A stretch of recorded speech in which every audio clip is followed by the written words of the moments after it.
El fundamento cristiano. Primera de Corintios capítulo 3 versículos del 1 al 15. Dice la santa palabra del Señor. De manera que yo, hermanos, no pude hablaros como a espirituales, sino como a carnales, como a niños en Cristo. Os di a beber leche y no vianda, porque aún no erais capaces, ni sois capaces todavía, porque aún sois carnales, pues habiendo entre vosotros celos, contiendas y disensiones, no sois carnales y andáis como hombres. Porque diciendo el uno, yo ciertamente soy de Pablo, y el otro, yo soy de Apolos, no sois carnales. ¿Qué pues es Pablo y qué es Apolos? Servidores por medio de los cuales habéis creído. Y eso, según lo que a cada uno concedió el Señor. Yo planté, Apolos regó, pero el crecimiento lo ha dado Dios. Así que ni el que planta es algo, ni el que riega, sino Dios que da el entendimiento. Y el que planta y el que riega son una misma cosa, aunque cada uno recibirá su recompensa conforme a su labor. Porque nosotros somos colaboradores de Dios y vosotros sois labranza de Dios, edificio de Dios. Conforme a la gracia de Dios que me ha sido dada, yo como perito arquitecto puse el fundamento y otro edifica encima, pero cada uno mire cómo sobreedifica, porque nadie puede poner otro fundamento que el que está puesto, el cual es Jesucristo. Y si sobre este fundamento alguno edificare oro, plata, piedras preciosas, madera, heno, hojarasca, la obra de cada uno se hará manifiesta, porque el día la declarará, pues por el fuego será revelada, y la obra de cada cual, y la obra de cada uno cual sea, el fuego la probará. Si permaneciere la obra de alguno que sobreedificó, recibirá recompensa.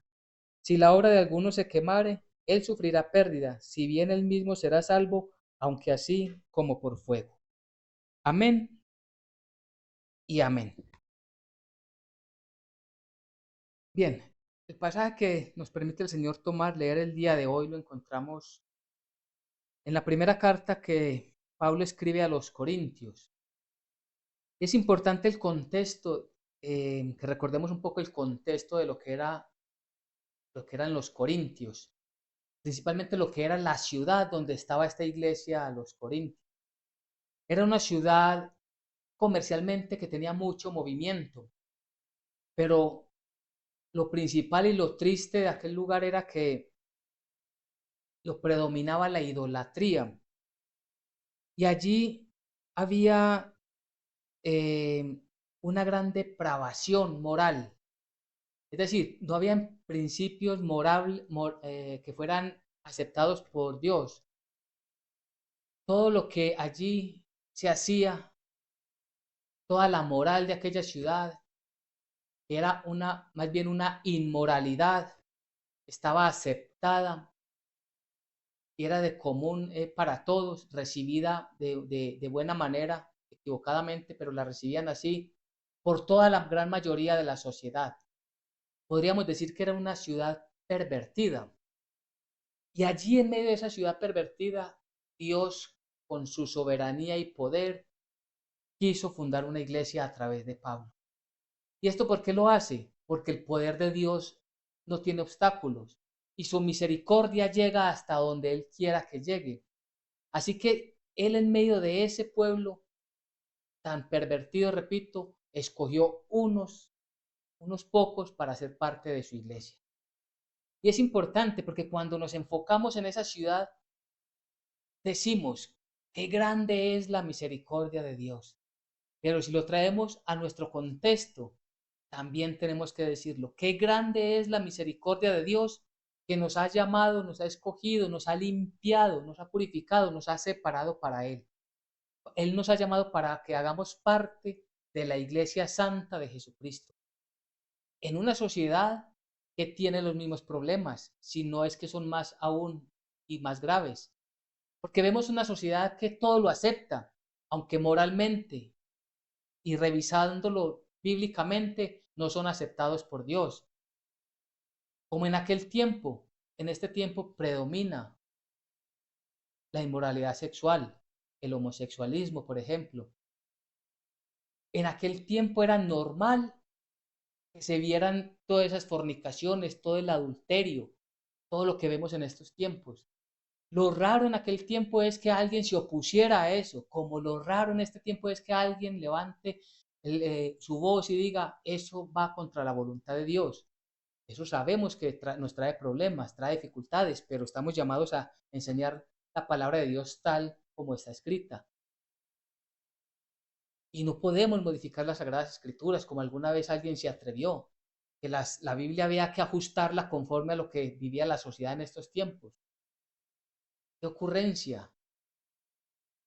Somos nosotros los que debemos ajustarnos a los mandatos, preceptos y estatutos divinos y llevar nuestra vida conforme a esta voluntad de Dios.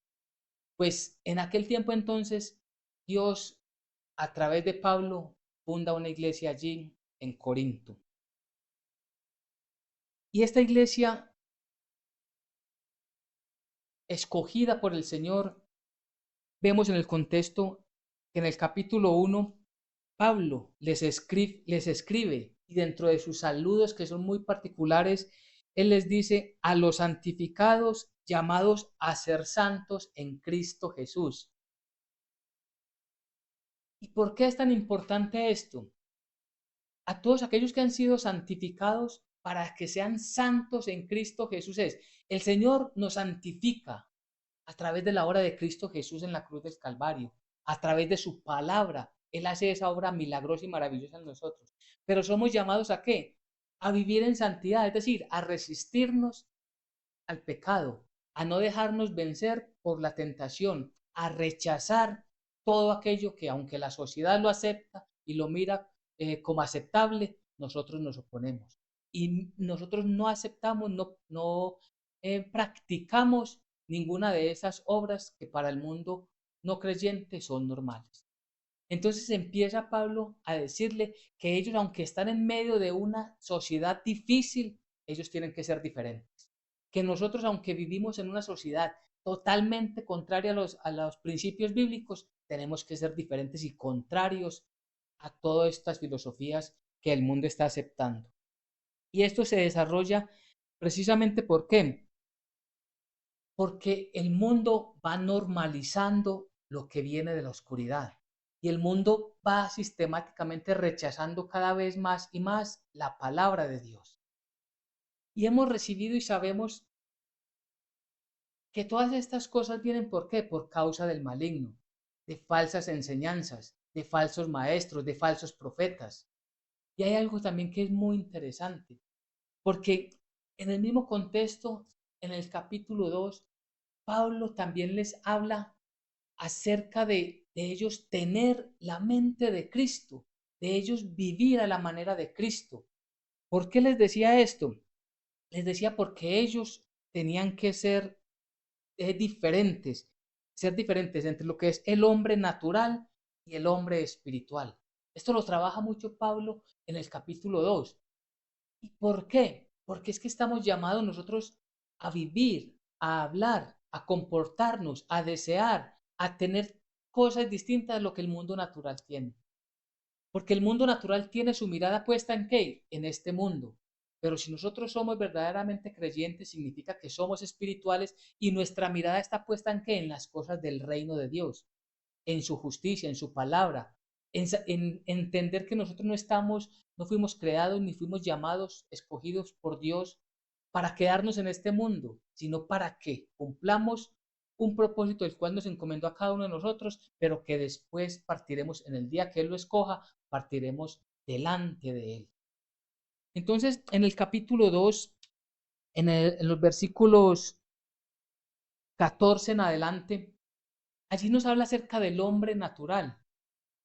Pero el hombre natural no percibe las cosas que son del Espíritu de Dios, porque para él son locura, y no las puede entender, porque se han de discernir espiritualmente.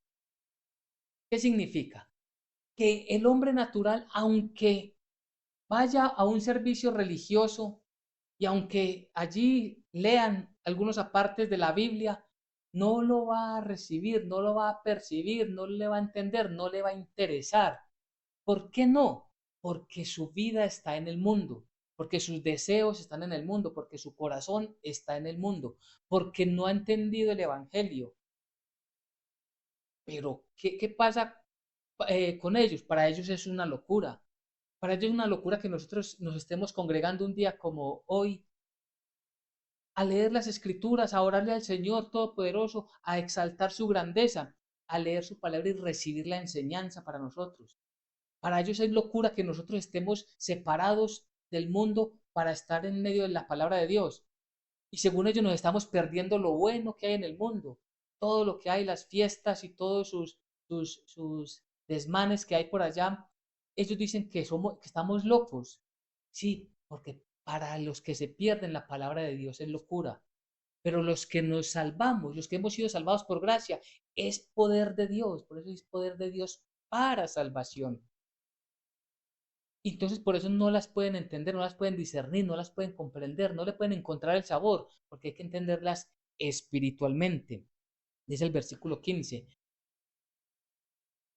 En cambio, el espiritual, o sea, lo contrario, todas las, en cambio, el espiritual juzga todas las cosas, pero él no es juzgado por nadie. ¿Qué significa que juzga todas las cosas? Que las evalúa, las valora todas conforme a la palabra de Dios. Y cuando él encuentra en ese gozo de entender la palabra de Dios, su fuerza, su ánimo, su voluntad está en qué? En obedecer.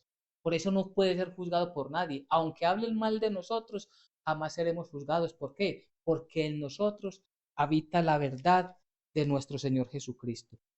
Y dice entonces el versículo 16, porque ¿quién conoció la mente del Señor? ¿Quién le instruirá? Mas nosotros tenemos la mente de Cristo. ¿Qué significa que nosotros tenemos la mente de Cristo?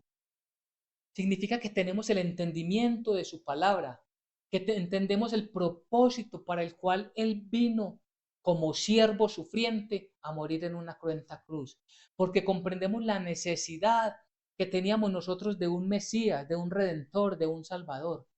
Por eso nosotros tenemos la mente de Cristo, Cristo en nosotros ha puesto ese don de comprender su palabra y de tener fe en ella y esperar confiadamente en él. Entonces, en este corto resumen que hacemos de los dos primeros capítulos, ¿qué es lo que vemos? Que debemos ser diferentes al mundo natural. Y decíamos hace un momento que hemos hablado en diversas reuniones acerca de la dificultad, el riesgo, el problema que hay con los falsos maestros y falsos profetas.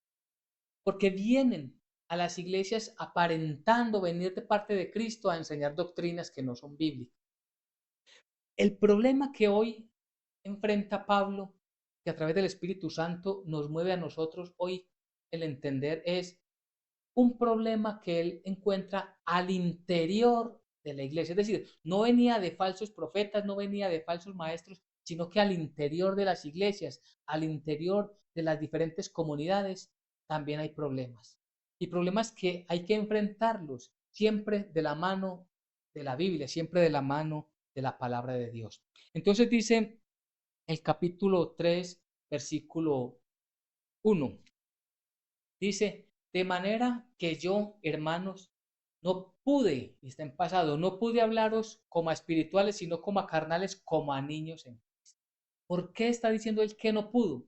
Porque él cuando fundó la iglesia eran apenas recién nacidos espiritualmente en la fe cristiana. Entonces pensemos en un niño recién nacido que apenas está a sus primeros 2, 3, 4, 5 años. Ellos van recibiendo la enseñanza a medida que van creciendo. Cuando Pablo llega a esta comunidad no podía enseñarles todo la doctrina cristiana completa, lo que significa la justificación por la fe, lo que significa la paz que Dios hizo con nosotros, lo que significa todas estas doctrinas de la redención. Todo esto Pablo lo tenía para enseñarlo, pero a su debido tiempo. pero como eran tan pequeños espiritualmente, habría primero que desde tomarlos con calma, primero para que ellos comprendieran cómo sucede y sucedió con nosotros y con los nuevos creyentes, en comprender la importancia de un Salvador, de que todos somos pecadores delante de los ojos de Dios y que si no nos arrepentíamos tendríamos un castigo eterno, que Cristo Jesús vino para Él pagar por nosotros en una cruenta cruz, que murió, fue sepultado y resucitó. Digamos que es una doctrina importantísima y es como el principio, recordemos el principio del ministerio de Jesucristo, arrepentidos porque el reino de los cielos se ha acercado, ese llamado al arrepentimiento. Y la forma y la manera de predicar el Evangelio sigue siendo el mismo. Lo primero que debemos de enseñar es hacer el llamado al arrepentimiento. Cuando la gente me diga, ¿por qué me tengo que arrepentir? Explicar por qué. ¿Y de qué me tengo que arrepentir? Mostrarle bíblicamente de qué. Y todo esto ellos lo recibieron, pero no pudo avanzar mucho y él siguió hacia otros lugares abriendo o fundando más iglesias cristianas. Pero hay algo que es muy importante. Dice, sino como a niños carnales, dice, de manera que yo, hermanos, no pude hablaros como a espirituales, sino como a carnales, como a niños en Cristo Jesús, versículo 2. Os di a beber leche y no vianda. Vianda significa alimento sólido. Os di a beber leche y no vianda porque aún no erais capaces ni sois capaces todavía. ¿De capaces de qué? De digerirlo. Y aquí es donde viene el problema, porque ya habían pasado varios meses y años tal vez en que Pablo había fundado la iglesia. Ya la iglesia era necesario que hubiera madurado, que hubiera crecido espiritualmente. Y esto es un llamado para cada uno de nosotros. Nosotros venimos creciendo espiritualmente. O todavía necesitamos que nos hablen allí, como dice en otro pasaje, de los rudimentos, de los milagros, de los rudimentos, del lavamiento, de todo esto. O ya podemos nosotros recibir alimentos más sólidos como las profecías de los últimos tiempos, como entrar al tema, por ejemplo, de Mateo 24, las profecías del Apocalipsis, o todavía nosotros estamos allí que no hemos avanzado espiritualmente. Eso, y vamos a verlo más adelante, es compromiso y decisión individual. Pues lo que estaba pasando allí de manera genérica en la iglesia es que todavía ellos no eran capaces de recibirlo. ¿Y por qué dice él que no eran capaces de recibirlo? Dice, porque aún sois carnales, pues habiendo entre vosotros celos, contiendas y disensiones, no sois carnales y andáis como hombres. Algo que demostraba que estas personas como iglesia no estaban creciendo espiritualmente eran las divisiones internas que habían en la iglesia. Y esas divisiones, ¿por qué se estaban dando? Por celos. Y es que en las iglesias se da, en las congregaciones, o sea, cuando decimos iglesias son las diferentes denominaciones, pero porque la iglesia de Jesucristo es una sola, pero hay diferentes denominaciones. Recordemos cuando Juan escribe a las iglesias del Apocalipsis, escribe a la iglesia de Éfeso, de Esmirna, de Pérgamo, de Tiatira, de Sardis, de Filadelfia, de la Odisea, dependiendo del lugar, tenían un nombre. Y con el tiempo se le fue dando a cada denominación un nombre específico, pero todas juntas somos una iglesia, la iglesia de Jesucristo. Entonces, dentro de esas denominaciones, dentro de cada una de las iglesias locales, se presentan estas disensiones, estos celos, estos problemas por muchas causas, porque hay uno que tiene más afán de protagonismo que otro, uno quiere sobresalir, uno quiere decir que sabe más, uno dice que es que mi maestro fue Pablo, no, es que mi maestro fue Apolos, no, es que mi maestro fue Cefas, Pedro. Y él dice, si ustedes están en eso, no están demostrando que son carnales y andáis como hombres, es decir, andáis como no creyendo. Cuando dice ahí andas como y andáis como hombres, no le está preguntando, al hacer esto ustedes no se están comportando como los no creyentes, como los mundanos, como los carnales, como dice la palabra de Dios. ¿Qué significa? Que nuestro comportamiento testifica si verdaderamente estamos caminando como espirituales o no. Una cosa es que creamos que somos espirituales, porque leemos la Biblia y porque venimos a la congregación, porque hacemos los devocionales, pero nuestro comportamiento es acorde a un cristiano, a un hombre, a una mujer espiritual, porque dice la palabra del Señor, porque diciendo el uno, yo ciertamente soy de Pablo y el otro, yo soy de Apolos, no sois carnales. Es decir, cuando hay estas divisiones al interior de la congregación, estamos demostrando, si estamos nosotros participando de esas divisiones, estamos demostrando que todavía somos muy carnales, que todavía nos movemos muy emocionalmente. Según nuestra emoción nos comportamos, según nuestra emoción es que nosotros reaccionamos y aún así hablamos. Y eso debe ser corregido en cada uno. ¿Qué pues es Pablo y qué Apolos? Servidores por medio de los cuales habéis creído, y eso según lo que a cada uno concedió el Señor. ¿Qué es Pablo y qué es Apolos?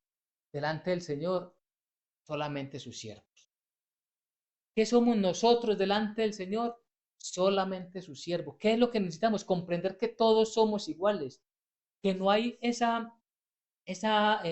como manejan las empresas, esa pirámide donde arriba hay uno que manda y hacia abajo hasta el último, quien es el recién llegado, el que tiene que someterse a la autoridad de todos. No, todos nos sometemos a la autoridad del Señor. Nosotros somos hermanos. No hay esa jerarquía que manejan las empresas, esas jerarquías que algunas denominaciones quieren implementar.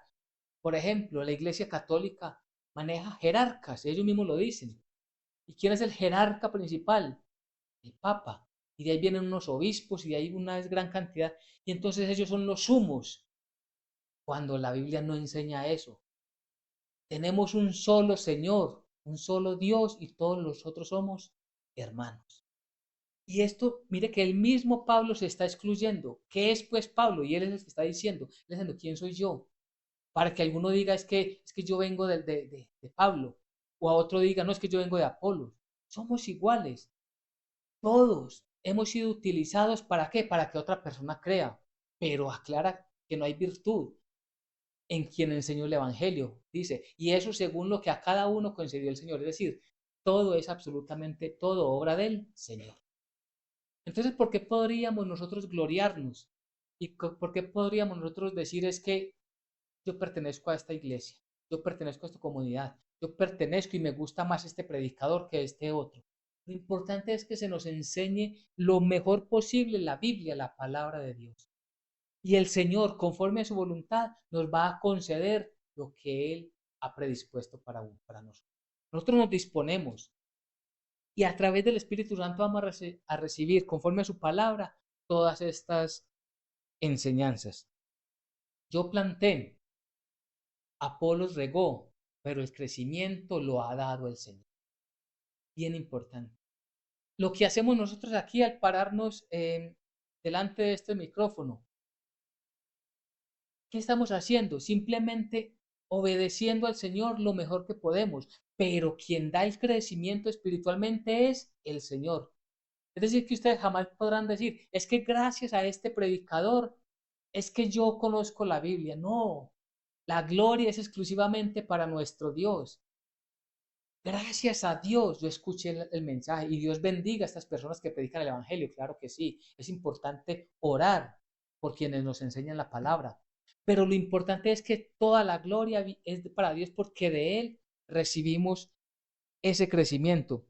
Así que ni el que planta es algo ni el que riega, sino Dios el que da el crecimiento. ¿Quién es el importante? Dios. Por eso insistimos nosotros tanto que la mirada tiene que estar puesta en el Señor, que la mirada está puesta en la Biblia, que la mirada tiene que estar puesta en el Dios Todopoderoso que a través de su Hijo se ha manifestado a nosotros. No miremos personas, no miremos cuál iglesia, cuál congregación tiene más gente, no miremos nada distinto a que se nos enseñe la palabra tal como está escrita. El Señor hará esa obra en nosotros. Él nos dará el crecimiento. Si nosotros oramos, si nosotros clamamos por sabiduría, si nosotros nos postramos delante del Señor diciendo, Señor, yo necesito por favor entendimiento, No importa quién sea el predicador, Dios te dará el entendimiento. Porque no dependes del predicador, no dependes del nombre o de la gran cantidad de feligreses que tenga una denominación. Dependes, como nosotros, única y exclusivamente del Señor. Y el que planta y el que riega son una misma cosa. Y este sí que es importante, aunque cada uno recibirá su recompensa conforme a su labor. Ya dijimos, todos somos iguales delante del Señor. El que planta, en este caso había dicho que era Pablo, el que riega, Apolos, son una misma cosa, es decir, no hay diferencia. No se pongan a apostar quién es mayor y quién es menor, quién fue primero, quién fue segundo, no. Lo importante es que ellos estaban al servicio de la palabra de Dios, del Evangelio de Jesucristo, aunque cada uno recibirá su recompensa conforme a su labor. Y esto sí no lo podemos dejar por alto porque no es igual. Aunque Pablo recibió, es lo mismo que Apolos, a él se le encomendó una misión. Si la cumplió o no la cumplió y en la forma que lo hizo, será toda esa obra puesta delante de Dios. Y aparte, distinto, lo que el Espíritu le entregó a Apolos, él será delante del Señor, tendrá que dar cuenta. Y conforme a eso, recibirá cada uno su recompensa. Conforme a lo que se le dijo que hiciera. No para que él diga, es que yo lo hice mejor que Pablo, es que yo lo hice mejor que Apolo, yo lo hice mejor que Cefas, yo lo hice mejor que el predicador del frente. No, es lo que se nos entregó a cada uno que hicimos con ellos. Como es, ¿qué hiciste con el don que recibiste? Y esto es para todos. Todos somos iguales, pero todos tenemos una misión bíblica delante del Señor. No es solamente venir a la congregación y como firmar una lista, entonces, Señor, yo a esta congregación asistí en el número de veces. No es por eso, no es firmando una asistencia. Es, ¿qué hiciste con los dones, con la enseñanza, con el entendimiento, con la sabiduría que recibiste del Espíritu de Dios? ¿Cómo testificaste mi nombre? Nos podrá decir el Señor cuando lleguemos delante de Él. ¿Qué hiciste con ese entendimiento? ¿Lo compartiste en tu oficina? ¿Lo compartiste con tus hijos? ¿Le diste ese buen testimonio a tu familia?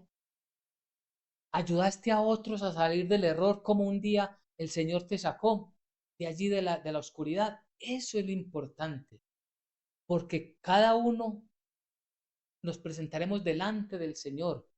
Y aún más, dice la palabra del Señor, porque nosotros somos colaboradores de Dios y vosotros sois labranza de Dios, edificio de Dios. ¿Qué significa? Cuando dice que somos nosotros edificio de Dios, que es Dios el que nos hace crecer en el entendimiento de su palabra, es Dios el que nos hace crecer en el entendimiento de las escrituras. Y por eso es tan importante que dependamos única y exclusivamente de nuestro Dios. Conforme a la gracia, versículo 10, conforme a la gracia de Dios que me ha sido dada, yo como perito arquitecto, es decir, como un especialista, un conocedor de cómo se hace un edificio, porque conforme a la gracia de Dios que me ha sido dada, yo como perito arquitecto puse el fundamento y otro edifica encima, pero cada uno mire cómo sobreedifica. Es decir, cada uno tiene una función. Y hay algo que es muy importante, la última parte del versículo 10. Pero cada uno mire cómo sobreedifica. Significa que cada uno tenemos responsabilidades. Es decir, no podría yo llegar delante del Señor el día del tribunal de Cristo y decirle, Señor, es que yo no crecí más porque el predicador que estaba delante de mí que me enseñaba, no me enseñó más cosas. No, cada uno mire cómo sobreedifica, significa que cada uno de nosotros somos responsables de entregarnos más a la oración, de entregarnos más al estudio bíblico, de entregarnos más al poner por obra la santa palabra de Dios en nuestras vidas. Eso es sobreedificar. Ya tenemos un fundamento, Cristo Jesús, y ya lo vamos a ver que es mucho más claro. Conforme a la gracia que Dios nos ha dado, así como se la dio a Pablo. Pablo, que conocía, mostró, presentó el fundamento, entregó el fundamento, lo que decíamos al principio, por qué Cristo Jesús, el Hijo de Dios, tenía que morir en la cruz. ¿Por qué ese llamado al arrepentimiento? Porque esa necesidad de un Salvador. Otro edificó encima, ya otros a través de Apolos y otros discípulos fuimos conociendo más ampliamente todas estas doctrinas bíblicas. Pero aún así nosotros ya tenemos toda la revelación divina en estos 66 libros de la Biblia. Nos corresponde a cada uno cómo vamos a llevar nuestra vida conforme a la palabra de Dios. El fundamento está, lo principal de cada edificio es que el fundamento. Y eso es importante. Si el fundamento no es sólido, el edificio puede caerse en cualquier momento. ¿Y por qué es tan importante lo que nos dice aquí acerca de en la metáfora del edificio? Porque si se hace el fundamento, pero no tiene exclusivamente los elementos necesarios, si a una donde debe llevar concreto, donde debe llevar hierro, le echan acerrín, significa que el edificio tarde o temprano se va a caer. Si el fundamento no es estrictamente bíblico, ese edificio, esa fe, ese creyente se va a caer, se va a desviar. Y tristemente puede hasta perderse si no alcanza a tener una verdadera fe en Cristo Jesús nuestro Señor. Y esto es el peligro que hay cuando hay doctrinas que no se basan en la Biblia, sino en filosofías humanas, como lo vamos a ver terminando la lección que el Señor nos regala el día de hoy.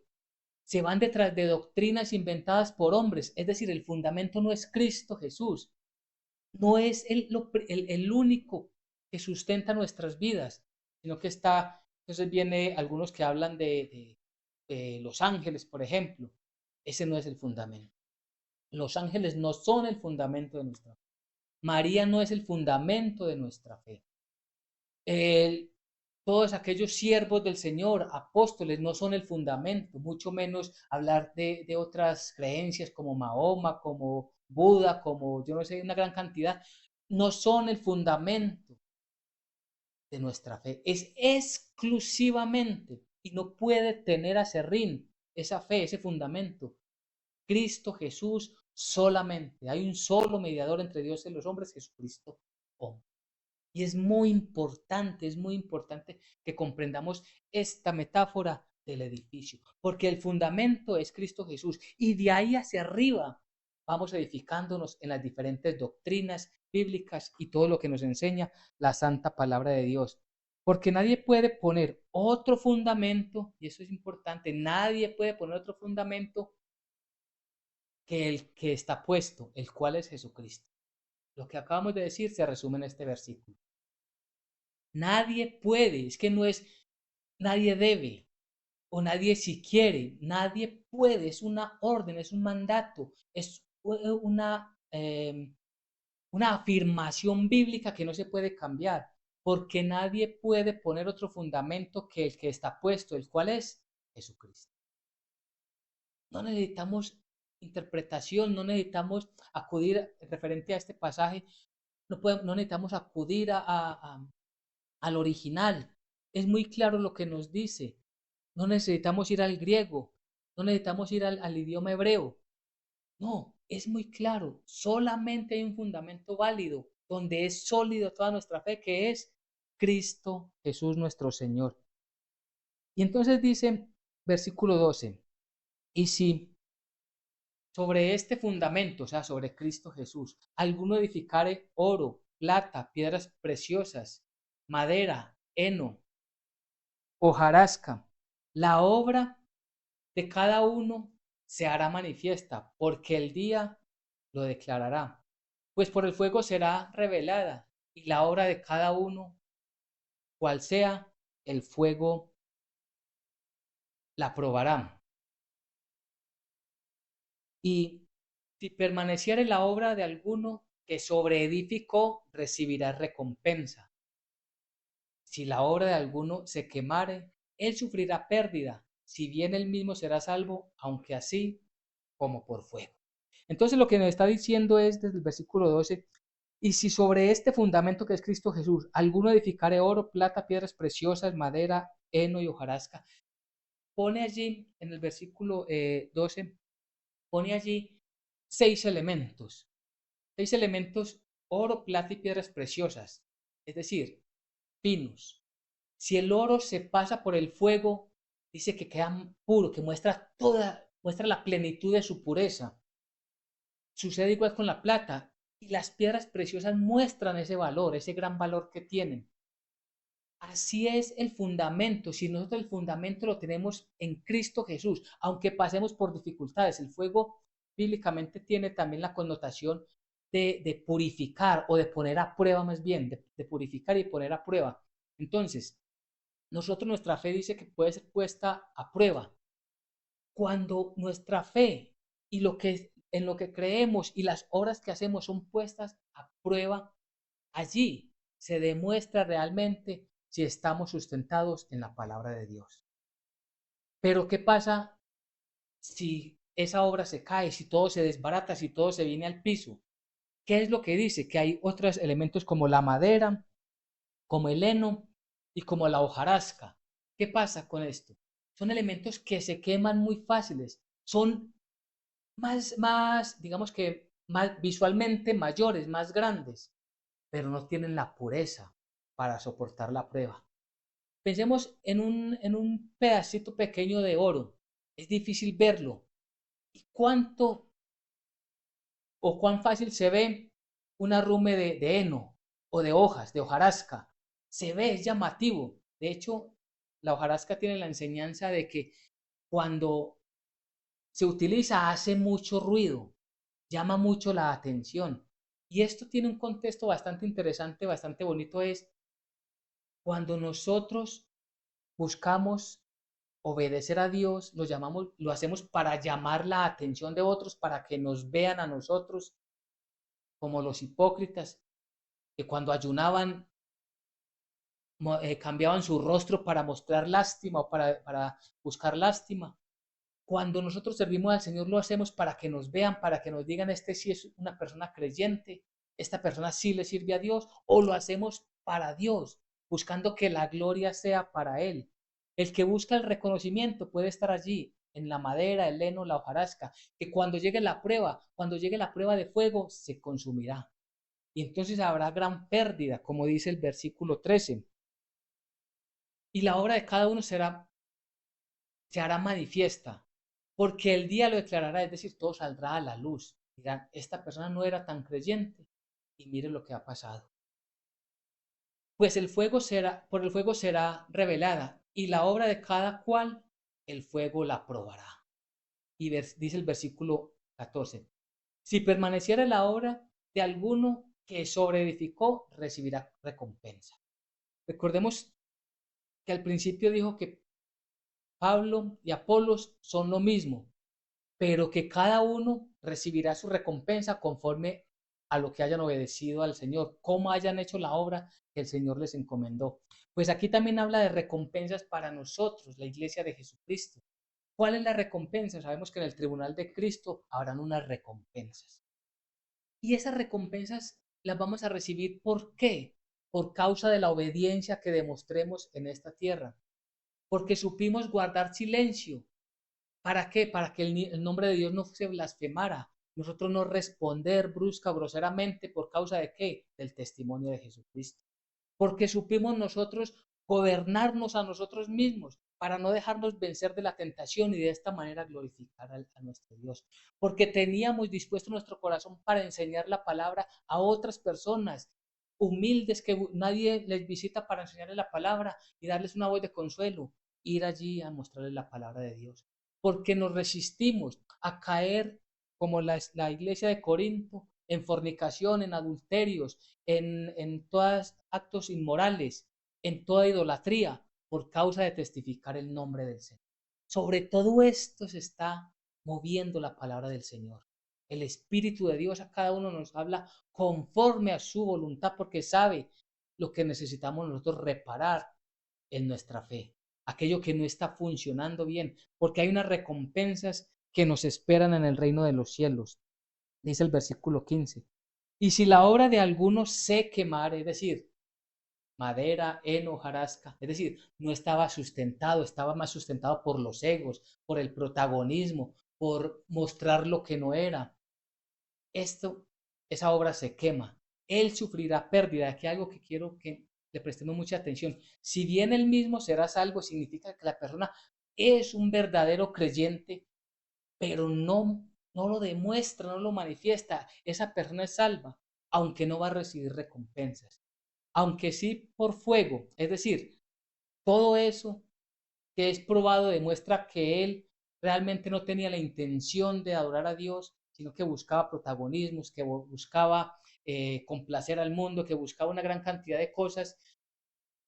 Nunca, o aquellos creyentes que están escondidos, que nadie sabe que son creyentes, esas personas pueden sufrir en una prueba, pueden sufrir dificultades.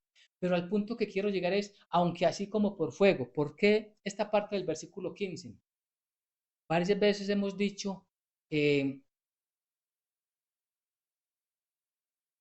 acerca del purgatorio, que bíblicamente el purgatorio no existe. Y sabemos que la Iglesia Católica habla del purgatorio. El versículo que utilizan para sustentar esa enseñanza es precisamente este, que la persona es salva así como por fuego, aunque así como por fuego es que la persona muere y tiene que ir a un lugar donde tiene que ir a purgar por todos sus pecados, es decir, va a ser encarcelado por no sé cuánto tiempo, 100 años, 1000 años, 10.000 años, 1.000.000 de años, no sé cuánto. Y allí, cuando termine de purgar sus pecados, entonces pasará al reino de los cielos. Eso no es bíblico y ellos dicen que sí, que porque aquí dice, aunque así como por fuego, él mismo será salvo. Pero primero que todo, el contexto no está hablando de eso. Y segundo, es un insulto a la Biblia, es un insulto a la obra de Jesucristo. Es quien cree en eso está diciendo, Cristo Jesús, que fue santo, que no cometió pecado, que murió en una cruenta cruz en medio de ladrones, esa cruenta muerte que sufrió en la cruz no fue suficiente para salvarme a mí y yo tengo que ir yo mismo a pagar mis pecados, porque ese santo, justo y el Hijo de Dios no cumplió todo para que yo no tuviera que pagar nada. Es un insulto a la palabra de Dios. Y eso no lo podemos recibir, no lo podemos aceptar, así se nos venga el mundo encima, pero claramente lo tenemos que expresar. Es un insulto al Dios Padre que sacrificó a su Hijo para rescatarnos a nosotros. Aquí el contexto es de qué? De las personas que ya son salvas, que somos creyentes y que tenemos por mandato de Dios unas responsabilidades acá en la tierra. Si las cumplimos o no las cumplimos, cada uno delante del Señor recibirá o perderá su recompensa. Pero este pasaje no habla de salvación. Ya las personas, los creyentes, fuimos salvados en Cristo Jesús y eso es irrevocable. Eso ya no lo cambia nadie porque Dios nos ha asegurado de que estemos en Él, en Cristo Jesús. El que cree ha sido salvo. No dice el que cree será salvo, sino ya ha sido salvo. Nosotros somos salvos por gracia. Entonces, para que vamos resumiendo, para que vamos concluyendo, el mensaje del día de hoy tan maravilloso que Dios nos regala es que, primero, que sepamos que estamos en un contexto donde la sociedad toda acepta el pecado. Digo toda, los no creyentes, la gran mayoría, no acepta el pecado como algo normal, como algo natural, algo placentero.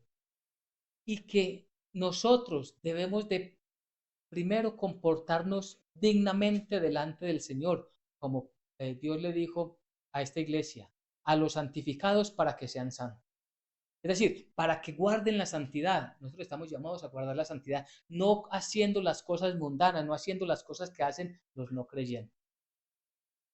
Segundo, que sepamos nosotros que debemos manifestarnos, mostrarnos al mundo como creyentes haciendo las obras que Dios nos ha mandado. Todos tenemos delante del Señor una obra encomendada.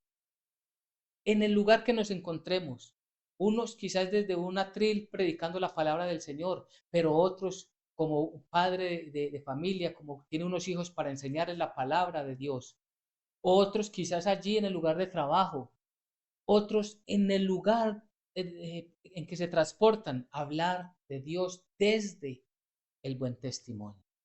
Todos tenemos responsabilidad delante del Señor.